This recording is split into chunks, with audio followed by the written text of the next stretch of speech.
Assalamualaikum warahmatullahi wabarakatuh. So my name is Tisa Ananda and I'm from C class NPM 190400504. So here I wanna fulfill the assignment of final test from lesson error analysis, and here I want to explain about my mini research under the title an analysis of confusing error on Google advertising 2017. So for the verse is about a background of the problem. Advertising is a medium for offering goods and service that we often encounter anywhere. Advertising is a way to promote a product, brand, or service to an audience to drive interest, engagement, and sales. Ads can take many forms from print to interactive video and have evolved to become an essential feature for apps marketplace. Advertising differs from other types of marketing in that it's paid and because the advertiser has complete control over the content and message. Advertisements usually use tricks and an attractive appearance to make their products known and sold or used with a certain target number. As with advertisement in general, the Google ad use the song of thinking out loud, uses interesting words and sentences.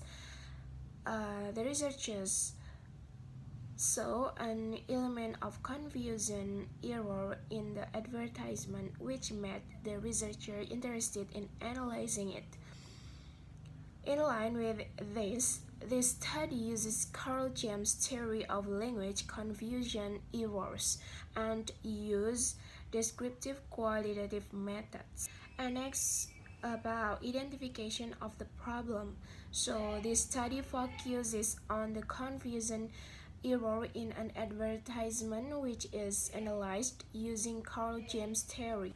And next, see about the limitation of the problem. Based on this background, the limitation of this research is in the form of advertisement that contain elements of confusion errors. And D is about formulation of the problem. What is the cause of the confusion error on Google Ads 2017? This question will be answered by the researcher's analysis. And E about the object of the research. The object of this research is the language confusion error in a Google ad based on Carl James' theory. And F here about the uses of the research. For the verse is practically. In practice, research can be used as teaching material or as a research exercise on advertising and on error analysis. And second is about theoretically. In theory, this research can add insight and is also expected to contribute and benefit the world of education, especially language. And now we come to the chapter 2 about review of literature. For the verse is about a confusing error. When it comes to teaching concept or fact, a common belief is that clearer is better, especially when the material being explored is completely new to students. It seems logical that the more precise, simple, and easy to follow a lesson is, the better chance students have to engage with and comprehend it. However, common sense is not always an accurate gauge of how things truly are. In a series of recent studies, a group of students were presented with a series of video lessons, typically involving scientific or mathematical concepts. And in this these lessons, a confident instructor presented the content in a very coherent, straightforward, and simple manner. Therefore, one must carefully consider when, how, and how much confusion to inject into the learning process. It is possible that the more an individual learns to live with and even seek out confusion, the more confusion he or she is likely to be able to meaningfully endure, or again, a bit like wine.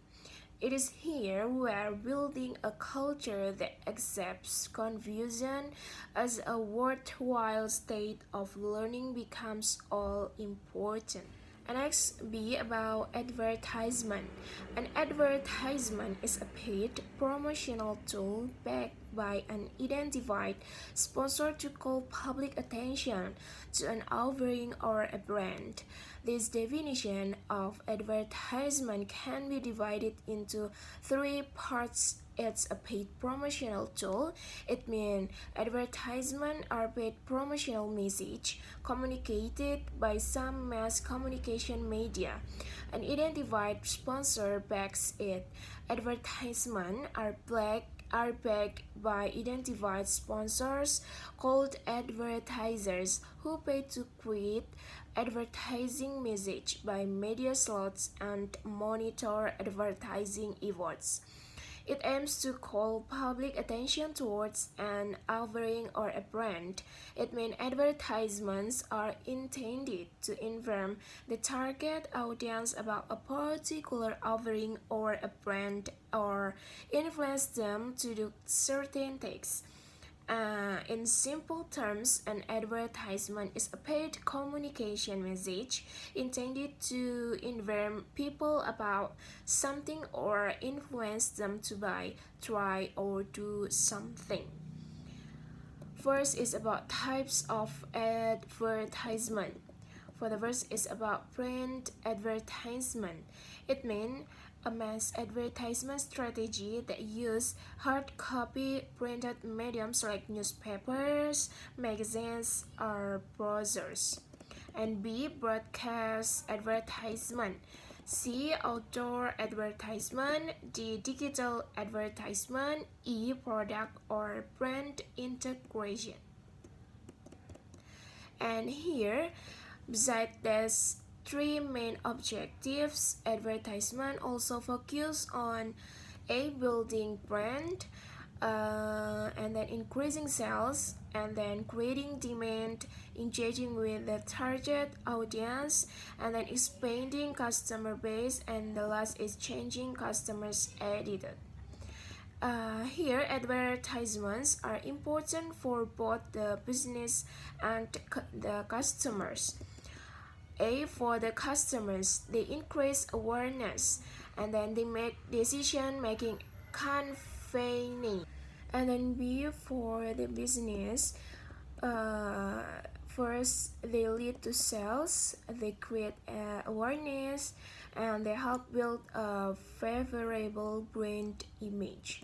And the next, they help differentiate the product, and the last is they increase the brand's goodwill. See about the Google. Google is an internet search engine. It uses a proprietary algorithm that's designed to retrieve and order search results to provide the most relevant and dependable sources of data possible. Google's stated mission is to organize the world's information and make it universally accessible and useful. It is the top search engine in the world, a position that has generated criticism and concern about the power it has to influence the flow of online information. Google is so dominant that the term Google can also be used as a verb, so that when someone searches for something on Google, they may say they Googled it. And then it's about chapter 3, about methodology research. A. Research design.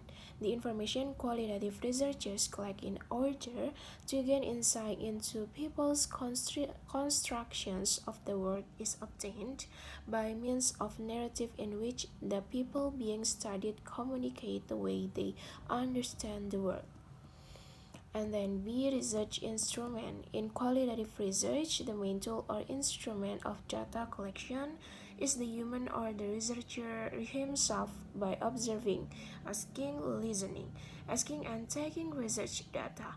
Researchers must obtain valid data so that not just any interview is interviewed. And then see about research subject. The subject of this research is a song by a famous singer, namely Cody. Research subjects or research respondents are parties who are used as samples in a study. And D about the data collecting technique. Here using an observation. And then E research instrument. The research instrument is a tool, namely the researcher himself or the facilities used in data collection, so that the work is easier and the result better in the sense of being more accurate, complete, and systematic so that it will be easier processed. And next is research procedure. The research procedure is the steps used to collect data in order to answer the research questions posed in study. And this research begins by observing the song Happier Than Ever and then classifying grammatically errors based on Carl James theory. And then there's trustworthiness of the data. The internal validity of research refers to the likelihood that apparent relationships among variables are genuine and are not, for instance, the result of some other undetected factors, or even the result of some aspect of the data collection procedure. And then H, data analysis. The data in the research basically consists of all information or material provided by nature.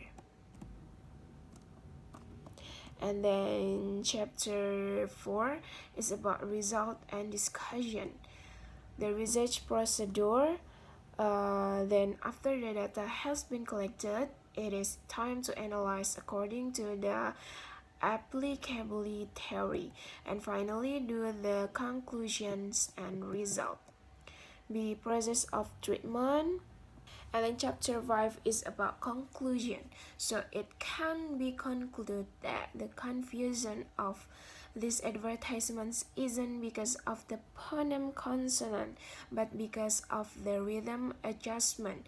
If we examine the pronunciation of 70 and 17, it's clear that they are very different, not like other words such as the example of the words full and fool, which only differ in terms of the length and shortness of the notes. It is also possible if the music is the influence of this confusion, because some of the spelling of the song is indeed adjusted to the rhythm and beat of the existing song. And about the suggestion, it's hoped that further research will prepare songs that have more advertisement, that more insight can be obtained. And that's all from me. If I have a mistake, please forgive me, and thus I say, wallahul muwaffiq ila aqwamit thoriq. Wassalamualaikum warahmatullahi wabarakatuh.